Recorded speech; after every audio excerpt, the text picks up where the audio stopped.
Tonight, for the seventh long year, the American people heard a State of the Union that didn't reflect the America we see and didn't address the challenges we face. But what it did do was give an urgent reminder of why it's so important to turn the page on the failed politics and policies of the past, and change the status quo in Washington so we can finally start making progress for ordinary Americans. Tonight's State of the Union was full of the same empty rhetoric the American people had come to expect from this president. We heard President Bush say he'd do something to cut down on special interest earmarks, but we know these earmarks have skyrocketed under his administration.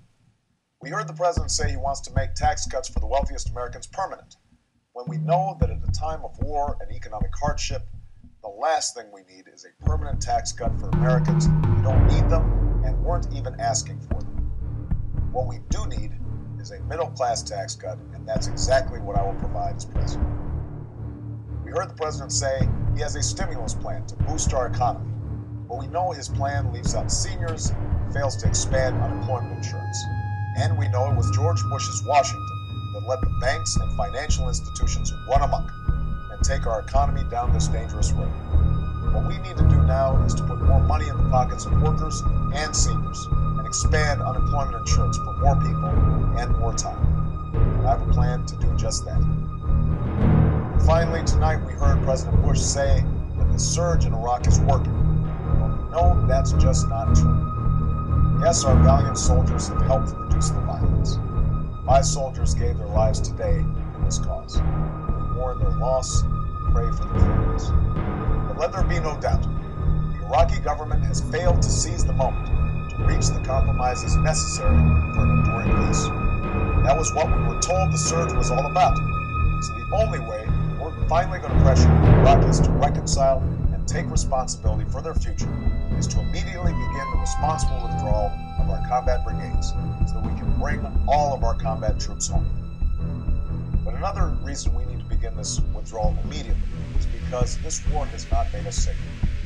I opposed this war from the start, in part because I was concerned it would take our eye off al-Qaeda and distract us from finishing the job in Afghanistan. Sadly, that's what's happened. It's time to heed our military commanders by increasing our commitment to Afghanistan, and it's time to protect the American people by taking the fight to al-Qaeda. Tonight was President Bush's last State of the Union, and I do not believe history will judge his administration kindly.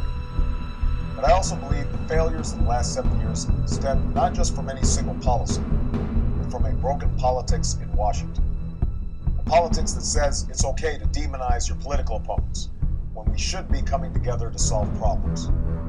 Politics that puts Wall Street ahead of Main Street, ignoring the reality that our fates are intertwined.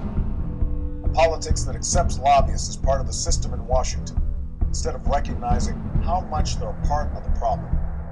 A politics of fear and ideology, instead of hope and common sense. I believe a new kind of politics is possible, and I believe it is necessary, because the American people can't afford another 4 years without health care, decent wages, or an end to this war.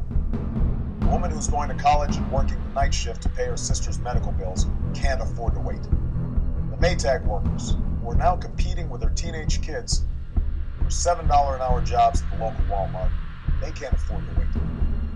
The woman who told me she hasn't been able to breathe since her nephew left for Iraq can't afford to wait. Each year, as we watch the State of the Union, we see half the chamber rise to applaud the president and half the chamber stay in their seats. We see half the country tune in to watch, but know that much of the country has stopped even listening. Imagine if next year was different. Imagine if next year the entire nation had a president they could believe in. A president who rallied all Americans around a common purpose. That's the kind of president we need in this country, and with your help in the coming days and weeks, that's the kind of president I hope to be.